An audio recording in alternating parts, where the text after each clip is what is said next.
What's up, boys? It's come to my attention that you guys aren't big fans of the static camera angle. So I'm gonna make it my mission to make this video as physically unwatchable as possible. At least at the start bit for a funny gag. Hey guys, how you doing? How you doing on this fine day? I just really want to fucking die. Okay, so did you guys enjoy that? No? Good, because you lads are going back to your static position stuck in the tripod where you belong. And do not forget your place again, because if you question it, then I might have to start putting epilepsy warnings before my videos start for unspecified reasons. That's how Danny Brown says epilepsy. Okay, you guys stay right there. Hi again, guys, and now that you all know what it feels like to be Logan Paul's camera, let's jump into today's video. Today we're going to be talking about a certain someone named Emma, and also a certain someone named Chamberlain. These two people happen to be the exact same person. If you read the title of this video and you have at least 2 brain cells to rub together, then hopefully you've been able to put together that we're going to be talking about Emma Chamberlain for a bit. And you may have heard that name for a couple of reasons. One, she's a big fuck-off YouTuber, but the first time I'd ever heard of her was that whole deal where she blurred out her merch, so nobody was able to see what that scrunchie they were going to be pooping $25 on looked like. Like, all of the stuff she was selling on that website was blurred out, so you actually couldn't see what the fuck it was you were buying. It's real smart business hours. But for me, that situation had a lot of issues with it, though I'm not sure how many I could attribute to Emma directly herself. I could personally look past the high prices because I think there is a chance it was something manufacturer side,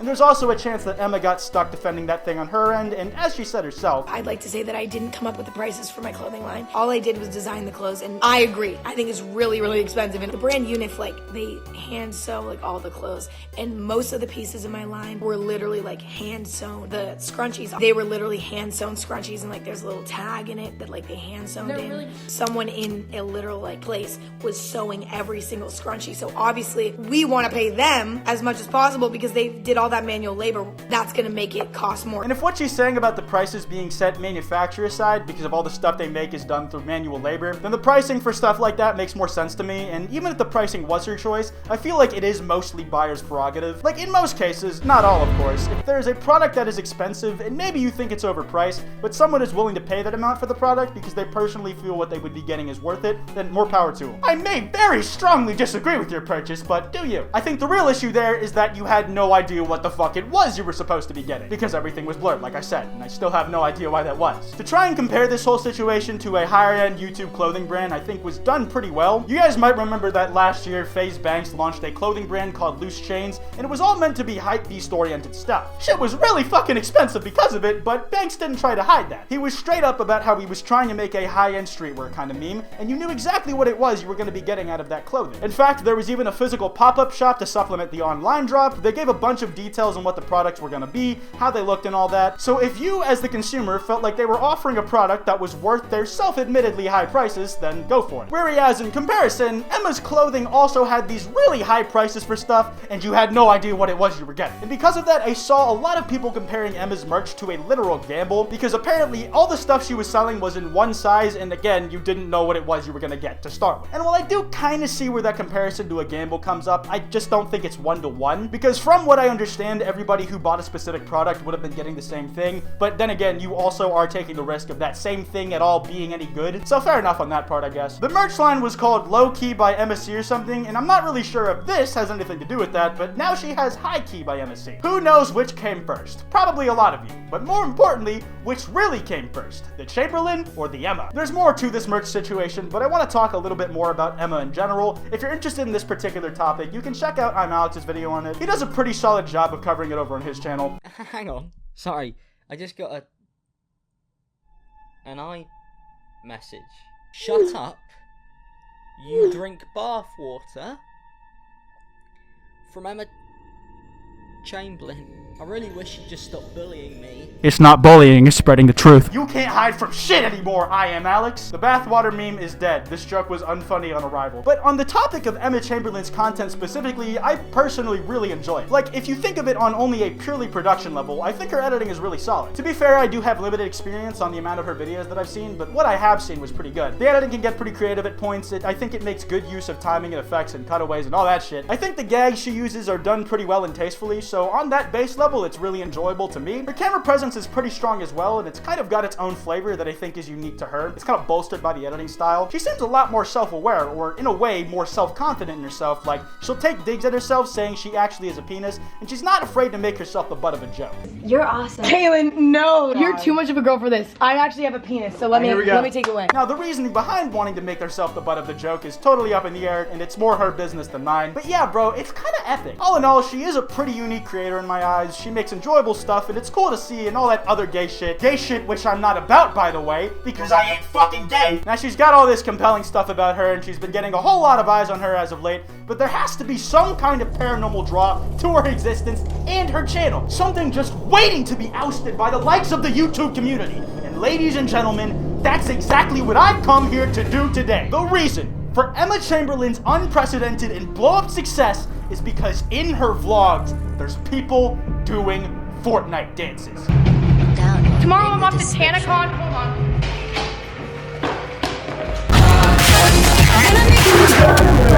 That stuff was all within the first 30 seconds of the video, and that's not even all this video has to offer in terms of Fortnite emotes. She can't hear because she has on headphones, and that's why she can't hear and she doesn't know what's going on. And now she's, yeah. Y'all don't know what the fuck it is you're walking into. Emma Chamberlain is a diamond in the rough of the dying Great Barrier Reef. The sheer amount of brain power and IQ behind this craft has to be in the thousands easily. There is physically no other explanation for Emma's success. There is physically nothing else it could be. Now, it is true that I took and cherry-picked all of those clips from the same vlog, but shut the fuck up. There was one thing I saw her do, which I quite enjoyed, where during the editing process, she would insert a clip she recorded while she was actually editing of her giving commentary on what was happening, you know, in case context wasn't so clear at that point, or just for some funny epic moments time. Three's a perfect amount, because then, like, you can't live with one child. Emma somehow survives. No, because Ew. Basically what Weston's trying to say is that only children are fucked up, which he's not wrong about that. I am a psychopath, so I mean, like, he's not wrong. Or if she wasn't just straight up inserting a face cam thing she recorded while editing, it'll be a funny voice clip. Somewhere she just takes aim at herself and just pulls that fucking trigger. Serious talk. I know everybody's probably really concerned watching me drink a Starbucks coffee, and honestly, I don't blame you because it's very out of character, but sometimes you have to, I don't know, settle for less, and that also extends farther in life, like with your love life, or with other things. Like, sometimes you just need to lower your standards, and yes, I have underlying issues going on in my life. Okay. Now that is some XD relatable shit, my cellophane friend. And because of my intense enjoyment of these bits in Emma Chamberlain's videos, I've decided to emancipate them from her channel. And now I will be taking them on as my own. So expect randomly in the middle of videos from now on, clips of my perpetually expressionless face, either recorded on a phone or by a webcam plugged into the middle of clips. Especially expect this when I need some more filler to extend the runtime of a video to 10 minutes. Like right now, for instance. And since we were talking about merch earlier in this video, this seems like the perfect time to come up with a bullshit excuse to talk about my own merch line. One that I launched like a week ago. That's right, boys. It's very jarring segue into an advertisement time. This time for KwiteShop.com. If you go to KwiteShop.com, you can find yourself some epic Kwite merch. At the moment, we have 2 high-again text designs and also a mask hoodie design. Both of these look freaking slick and hella comfortable to wear, according to me. Also a piece of clothing. We're planning on getting up more designs on the site soon, so we'll keep you posted. But if you guys want to check it out, go to KwiteShop.com. I repeat, KwiteShop.com. Do not forget it. Your life depends on it, bitch. Those of you in my Discord will physically never be able to forget it, because I had almost everybody in that damn thing change their name to KwiteShop.com. And every chat just became flooded with hordes of people sending messages that only said KwiteShop.com. It's the most beautiful thing I'd ever seen in my entire life. Now, not everybody was of the same opinion as me, namely my Discord mods. Hey, you wanted to talk? I just wanted to, like, give you a piece of my mind, you shithead, right? Your stupid Kwite Shop shit destroyed the server. But yeah, enough about my merch store and products, which can be found at KwiteShop.com. Let's get back to talking about Emma Chamberlain on YouTube.com. Ugh, God, remind me to never do that shit again. Unless I need to get a video to 10 minutes, in that case, just ignore what I just said a second ago. Hey, don't think I missed that shit, editor me. You ain't fucking slick, you just did it again. Except you just did the other thing I said Emma Chamberlain did to add commentary and post.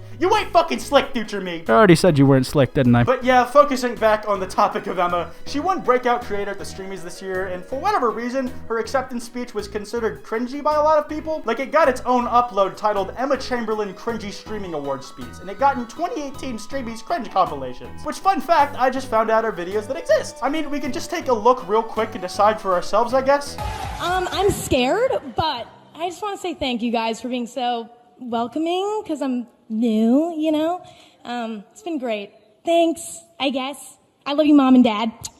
It wasn't that bad. I mean, she was pretty definitely really fucking quaking in her boots, but let's be real, who wouldn't be? I wouldn't exactly call it cringy. Maybe awkward is a better term for it in my head, but I guess I get where people are coming from, but still, big ups to her for getting on stage anyways, though. I'm sure that shit can be tough, especially when you're as new to this as I'm pretty sure Emma is. I'm pretty sure she only, like, made her channel last year. So when they mean breakout star, like, damn, she broke out. I know I'm practically, like, a month behind on pretty much all of this shit, but eat my ass, I think. Now, it seems like Emma Chamberlain can be seen hanging out with the Dolan twins and James Charles a bunch. What any of that means, I have no fucking clue. Do not ask me. Like, do I look like any of those fucking people? Because if you think I do, you're wrong, and I'm none of them. Especially not James Charles, because I'm not gay. I'm pretty much at just the denial stage of grief at this point. But this has led to speculation that Ethan Dolan and Emma Chamberlain are dating, or whatever the fuck, who cares? And for some reason, Clever News of all people, you know, the guys whose gaming channel eventually got turned into Smosh Games, but those guys are covering how they think Grayson Dolan may have secretly confirmed that this relationship is indeed a thing. And God, I don't know why they're on it this strongly to make a whole article about it. Like, not a YouTube video talking about YouTube related stuff or like an Instagram story or some shit.